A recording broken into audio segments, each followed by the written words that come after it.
If we grow vegetables at home, no use of chemical fertilizers and pesticides. Can vegetables still grow well? This thing promotes the growth of vegetables, green and environmentally friendly. If your vegetables have yellow leaves, not growing taller, no flowering, no fruiting, etc. Remember this to make vegetables more productive. It can make vegetables bloom more, high yield, and good taste. That's 20 tablets of aspirin ground into powder, then add 10 grams of brown sugar. Add 30 grams of wood ash, add 1 pound of clean water. Stir well and soak for 24 hours, filter out the residue.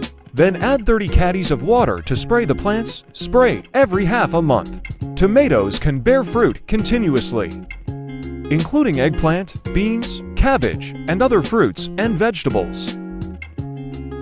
Now is the time for fruits and vegetables, the key period of flowering and fruiting. Follow me, share more agricultural planting tips every day.